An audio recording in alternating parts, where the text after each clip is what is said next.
আকাশবাণী কলকাতা। স্থানীয় সংবাদ পড়ছি নমামি বসু রুদ্র। প্রথমে বিশেষ বিশেষ খবর। একগুচ্ছ রাজনৈতিক ও প্রশাসনিক কর্মসূচি নিয়ে কেন্দ্রীয় স্বরাষ্ট্রমন্ত্রী অমিত শাহ আজ রাতে রাজ্যে আসছেন। রাজ্যের গ্রামীণ স্বাস্থ্য পরিকাঠামোর উন্নয়নে কেন্দ্রীয় স্বাস্থ্য মন্ত্রক জাতীয় গ্রামীণ স্বাস্থ্য মিশন প্রকল্পে এ রাজ্যের জন্য ৩৯১ কোটি টাকা বরাদ্দ করেছে। নির্দেশ সত্ত্বেও বীরভূম তৃণমূল কংগ্রেস নেতা অনুব্রত মণ্ডল পুলিশের কাছে হাজিরা না দেওয়ায় বিজেপি সহ বিরোধী দলগুলি তার তীব্র সমালোচনা করেছে। নদিয়ার কালীগঞ্জ বিধানসভা উপনির্বাচনে বিজেপি প্রার্থী হচ্ছেন আশিস ঘোষ।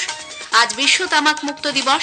তামাক ব্যবহারের ক্ষতিকর দিকগুলি সম্পর্কে মানুষকে সচেতন এবং এর ব্যবহার বন্ধ করতে নানা অনুষ্ঠানে আজকের দিনটি পালন করা হচ্ছে। পাক গুপ্তচর বৃত্তির তদন্তে এনআইএ আজ কলকাতার 3টি জায়গায় তল্লাশি চালিয়েছে। আসছে বিস্তারিত খবরে। একগুচ্ছ রাজনৈতিক ও প্রশাসনিক কর্মসূচি নিয়ে কেন্দ্রীয় স্বরাষ্ট্রমন্ত্রী অমিত শাহ আজ রাতে রাজ্যে আসছেন। আগামীকাল তিনি কলকাতায় 3টি কর্মসূচিতে অংশ নেবেন। রাজারহাটে একটি সরকারি অনুষ্ঠানে কেন্দ্রীয় ফরেন্সিক সায়েন্স ল্যাবরেটরির নতুন ভবনের উদ্বোধনের পর নেতাজি ইন্ডোর স্টেডিয়ামে বিজেপির বিভিন্ন স্তরের নেতাকর্মীদের নিয়ে আয়োজিত সম্মেলনে ভাষণ দেবেন শ্রী শাহ। বিকেলে সিমলা স্ট্রিটে স্বামী বিবেকানন্দের জন্মভিটায় আয়োজিত অনুষ্ঠানেও তাঁর যোগ দেবার কথা। ওই অনুষ্ঠানের শেষে কেন্দ্রীয় স্বরাষ্ট্রমন্ত্রী রওনা হবেন দিল্লির উদ্দেশ্যে। এদিকে বিধানসভা ভোটের আগে স্বরাষ্ট্রমন্ত্রীর এই সফর সাংগঠনিক স্তরে কর্মীদের উদ্বুদ্ধ করবে বলে মত প্রকাশ করেছেন দলের রাজ্য সভাপতি সুকান্ত মজুমদার। সাংগঠনিক স্তরে মাননীয় গৃহমন্ত্রী সমস্ত মন্ডল সভাপতি ও মন্ডলের কার্যকর্তাদেরকে নিয়ে উনি বসবেন। উৎসাহে কর্মীরা ফুটছে এবং আমি পরিষ্কার আমার পার্টির নেতারা আমরা সবাই বলে দিয়েছি, বাংলার জনগণকেও এই বার্তাটা দিতে চাই। এবারকার ভোট শুধুমাত্র বিজেপির সরকার তৈরি করার ইলেকশন নয় বা তৃণমূল কংগ্রেসকে হটানোর ইলেকশন নয়। হিন্দু বাঙালির ঘটি বাটি এবং ইজ্জত সম্মান এই 3টে বাঁচানোর শেষ লড়াই। রাজ্যের গ্রামীণ স্বাস্থ্য পরিকাঠামোর উন্নয়নে কেন্দ্রীয় স্বাস্থ্য মন্ত্রক জাতীয় গ্রামীণ স্বাস্থ্য মিশন প্রকল্পে এ রাজ্যের জন্য ৩৯১ কোটি টাকা বরাদ্দ করেছে। চলতি অর্থবছরে প্রথম কিস্তি হিসাবে এই টাকা দেওয়া হবে বলে নবান্ন সূত্রে জানা গেছে। উল্লেখ্য, শর্ত না মানার অভিযোগে স্বাস্থ্য মন্ত্রক গত 2 বছর ধরে এই প্রকল্পে রাজ্যকে টাকা দেওয়া বন্ধ রেখেছিল।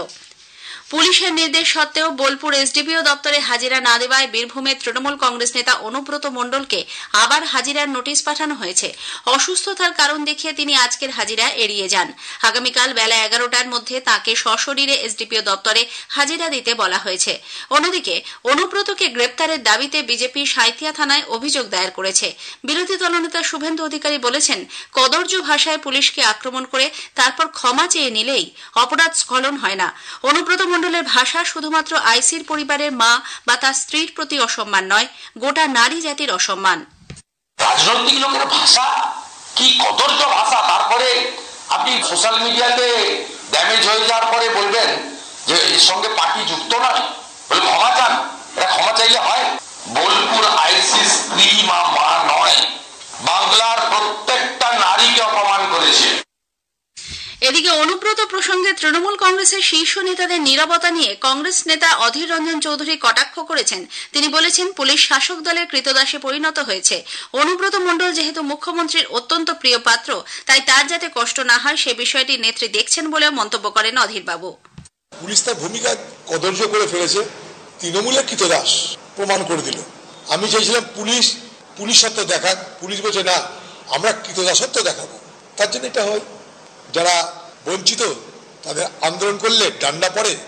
একটা পুলিশ বলে কোনো কথা না, একটা ব্যক্তির পরিবারকে নিয়ে গালাগালি। এটা কেসটাকে বাঁচানোর সব রকমের চেষ্টা দিদি শুরু করেছে। নদিয়ার কালীগঞ্জ বিধানসভা উপনির্বাচনের জন্য বিজেপি আজ প্রার্থী ঘোষণা করেছে। আশিস ঘোষকে ওই আসনে প্রতিদ্বন্দ্বিতার জন্য নির্বাচন করেছে দল। এর আগেই তৃণমূল কংগ্রেস ও কংগ্রেস ওই আসনে তাদের নিজ নিজ প্রার্থীর নাম ঘোষণা করে।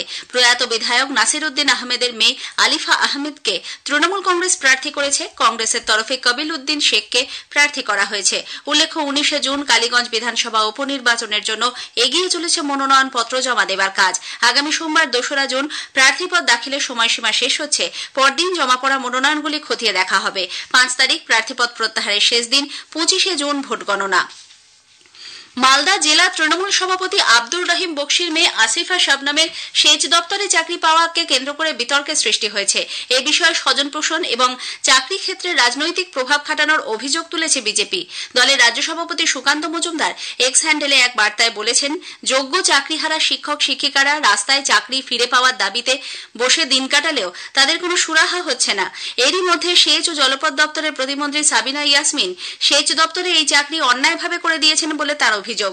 যদিও জেলা তৃণমূল সভাপতির দাবি, তার মেয়ের চাকরির জন্য কাউকে কোনো সুপারিশ করেননি তিনি। অন্যদিকে সাবিনা ইয়াসমিন বলেছেন, মন্ত্রী কোটায় কাকে কোথায় চাকরি দেওয়া হবে তা তার ব্যক্তিগত ব্যাপার। স্থানীয় সংবাদ শুনছেন আকাশবাণী কলকাতা কেন্দ্র থেকে।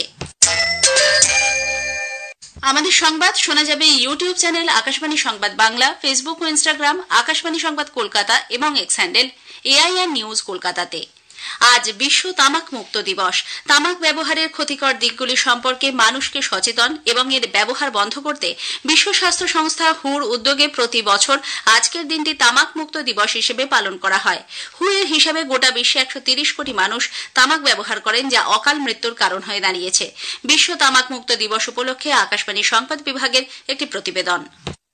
চিকিৎসক ও সমাজবিজ্ঞানীদের মতে ভোগবাদী চেতনা ও সামাজিক বৈষম্যের পাশাপাশি অন্যকে অনুকরণ ও সমস্যা থেকে নিজেকে সরিয়ে নেওয়ার প্রবণতাই মাদকাসক্তির জন্ম দেয়। বিশিষ্ট জনস্বাস্থ্য বিশেষজ্ঞ ডক্টর কাজল কৃষ্ণ বণিক বললেন, 10 থেকে 15 মিনিটের চেষ্টাতেই মাদককে দূরে ঠেলে দেওয়া সম্ভব। নিজের মধ্যে দুঃখ, দুর্দশা, হতাশা, বেদনা, আবেগজনিত অসাফল্য ইত্যাদির কারণে মানুষ